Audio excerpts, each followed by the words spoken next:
we have the KniClad knife. This one is the model Folison. Am I saying that right? Folison? I don't know. Feel free to correct me in the comments. We have a 3-inch blade. This is going to be a liner lock with a 14C 20N blade, titanium alloy handle on this one. So let's go ahead and take a look. We'll have the acid wash Raccoon here do the honors. Here we go. Let's see. Very premium unboxing feel. We have some paperwork. They do have different models. They explain different lock types, guidelines, safety, and so on. We have a wiping cloth here with sort of the Glacier Alps, if you would, your Outdoor Pro. Silica candy, of course, and one of the most premium knife pouches I've seen here with sort of the carbon fiber aesthetics to it.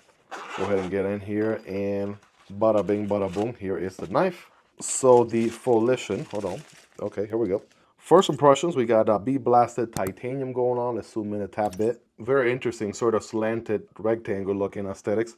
This is one of their first models, I want to say, that's rocking their logo in the pivot, captive pivot mode. First thing that also jumps out at me is this interesting flipper tab. So they didn't make it so it sticks out too much, but in a way it sort of does. And it's kind of like a circular sort of flipper tab, or half circle in a way. It's fully jimped all the way around, so I give them that. That is nice.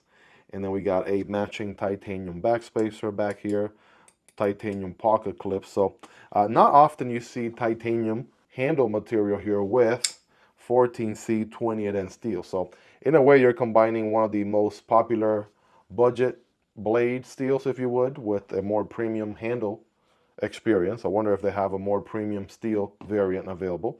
I'm a sucker for titanium. I'll take titanium all day, every day on a handle material. Titanium backspacer and pocket clip, I mean, that just makes a recipe even better and better. But, you know, doing a more budget steel kind of gives like budget knife vibes in a way. So I don't know. Definitely a very interesting decision there. There's going to be a liner lock, a little bit of a shake shutter type of closing experience. I do like that the blade tucks in completely into the handle. It's kind of like a nice knife there on the DL. Bam. Good alignment on the blade.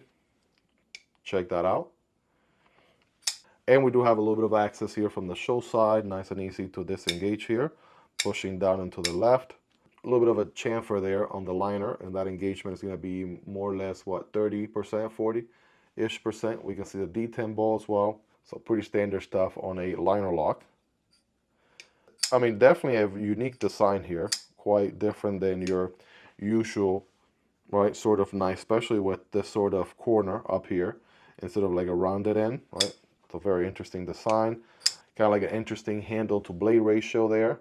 We'll talk about that in a moment, but we do have a drop point blade with a flat grind, some good belly there as far as the blade geometry goes. Right, a little bit of a looker. Kind of giving you the monochromatic aesthetics, no color, just different gray tones, right? 50 shades of gray, if you would. Little KniClad logo is a little bit overkill and also printed a little bit too big. We already given me a captive pivot with your logo there. Why are we printing, right, the actual KniClad on the blade itself? You know, not necessarily a desirable, right, thing for a knife enthusiast. Just putting it out there. Not necessarily a deal breaker, just more of an aesthetic preference. But I gotta tell you, this back flipper here actually works really good. I'm doing the light switch, works nice. If I push button it, okay, I can't feel it if I don't put any effort. So I'm gonna give it the beans and we are good to go. Well, bam, right? Look at that. Oof, that is, yeah, that actually feels really good there. So only one deployment and one deployment option on this one, right? No front flipper. Kind of, if they had done away with this sort of corner here, they could have maybe put a front flipper in there. It wouldn't have matched. I'm sure what they were going for is to have kind of like a symmetry, right? Of this same portion kind of moved 180 into, right, what it looks like on the opposite side. So I understand the design and what they were going for from that aspect. I am able to get a full 4-finger grip, right behind the little flipper there. I wouldn't necessarily forward choke. It feels uncomfortable there with the jimping. So hammer grip is solid and your one grip option.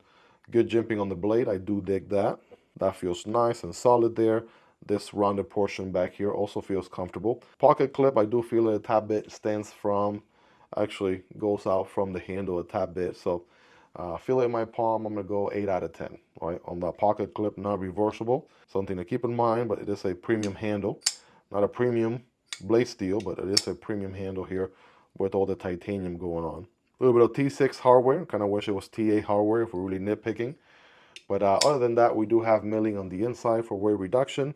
That's good, especially on the non-liner side. And also a little bit on the liner side as well. So if I had to use my scientific hand scale here, I'm going to say 3.5. I keep saying 3.5. Okay, actually feels a little bit, maybe closer to 4 ounces.